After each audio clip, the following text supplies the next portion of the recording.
Salut à toi! J'espère que toi, tes familles et tes amis allaient bien. Bienvenue à ce super stressant live qui est au sujet justement du stressant, toujours aussi stressant stress.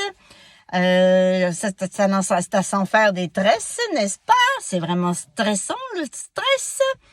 Alors, tout ça pour vous dire que je vais justement vous parler de ce sujet-là parce que je suis consciente que nous sommes plusieurs à vivre beaucoup de stress dans la vie en général. Et ce n'est pas nouveau, hein?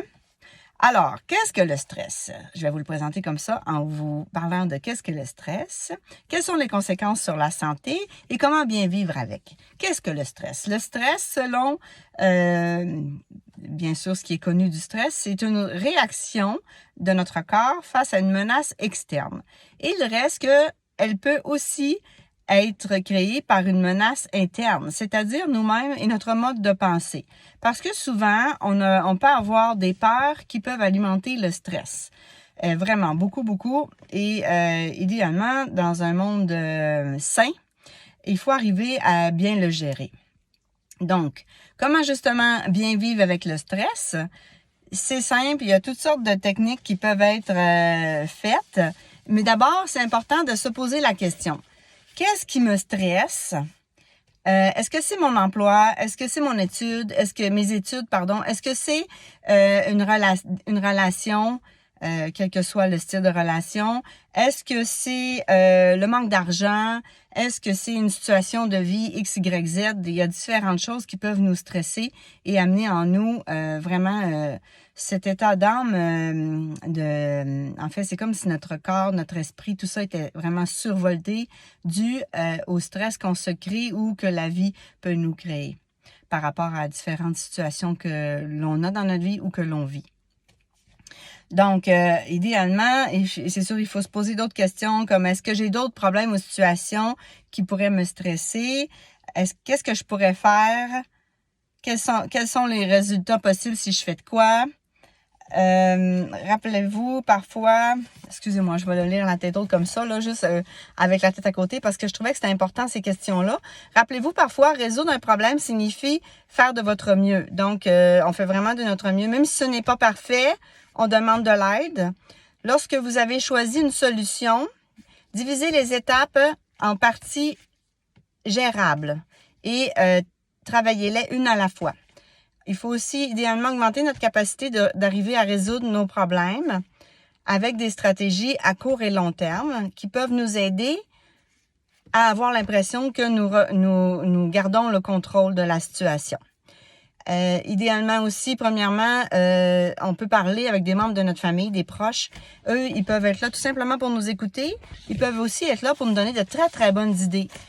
Tu sais, on a tous vu et vécu des choses différentes, puis le fait de pouvoir partager entre êtres humains, ça nous rend plus puissants parce que chacun d'entre nous, on a quelque chose à apporter aux autres par rapport à nos connaissances et nos expériences. Donc, pas se gêner, se demander de l'aide, même si souvent on n'ose pas demander de l'aide, surtout dans certaines situations, on n'ose vraiment pas demander de l'aide. L'autre aide que je vous conseille de faire, qui est très importante, en fait, c'est de voir auprès de votre docteur de famille, si vous en avez un, de valider auprès de lui si vous pouviez le rencontrer pour discuter de solutions possibles à la situation qui vous stresse vraiment beaucoup trop. Personnellement, ce que je vous recommande aussi, c'est de composer le 811. Quelle que soit la source de menace qui vous stresse, vous pouvez appeler le 811. Eux, là-bas, ils vont pouvoir vous référer, en fait, même prendre un rendez-vous avec une intervenante sociale dans un CLSC. Et à partir de là, vous allez rencontrer la personne au CLSC. Et la personne au CLSC va être en mesure de vraiment vous diriger, vous guider vers les meilleurs intervenants en fonction de vos besoins à vous par rapport à la problématique à régler. Et puis, c'est sûr que idéalement, il faut arriver à le gérer, c'est sûr. Il faut se simplifier la vie, il faut essayer de ne pas se faire des listes de to-do trop grosses comme moi. Ensuite, il faut apprendre à dire non, une véritable compétence à acquérir, sincèrement, parce que quand on se manque, quand on n'arrive pas à dire non, on se manque de respect. Puis en bout de ligne, quand on se manque de respect, qu'est-ce qui arrive? On finit par se taper sur la tête, on finit par ne pas s'aimer, par ne pas s'apprécier, puis ça nous fait perdre beaucoup de puissance dans la vie. Honnêtement, ça c'est quelque chose qu'il faut, que nous devons tous travailler, moi incluse.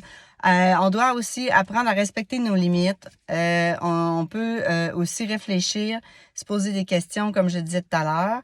Puis comment croire que quelque chose doit être parfait ou s'attendre au pire. Il faut éviter justement de croire que quelque chose doit être parfait et s'attendre au pire. Parce qu'ils peuvent donner la perception que les problèmes sont plus graves qu'ils ne le sont vraiment. Puis, il faut se renseigner aussi sur la gestion du stress. Sur Internet, il y a plein d'informations. Il y a de nombreux livres à ce sujet-là. Et utiliser aussi, bien sûr, le yoga, la méditation, la pleine conscience, la prière.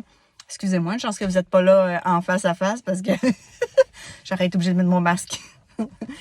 Faire des exercices de respiration transformationnelle ou encore, il y a le nerf fractal aussi que vous pourriez travailler. Si vous faites des recherches sur Internet, vous allez pouvoir trouver des informations au sujet de ce nerf spécial. On fait un exercice assez simple et ça nous permet de nous recentrer. Et en nous recentrant, ça nous aide à être plus présent, puis plus réfléchi, puis prendre les meilleures décisions en fonction des problématiques que nous avons. Ensuite, bien sûr, faire de l'activité, bouger, faire du sport, faites votre sport préféré, allez vous défouler parce que le défoulement, ça, c'est vraiment super bon pour relâcher le stress. On doit aussi toujours faire des choses qu'on aime le plus, que ce soit du sport, du bricolage, quoi que ce soit. Ça peut être vraiment très, très bon pour nous d'arriver à bien gérer le stress. Alors voilà, c'était mon faux live en direct, en temps réel. Et j'espère que vous allez pouvoir m'indiquer si vous étiez en replay ou en direct.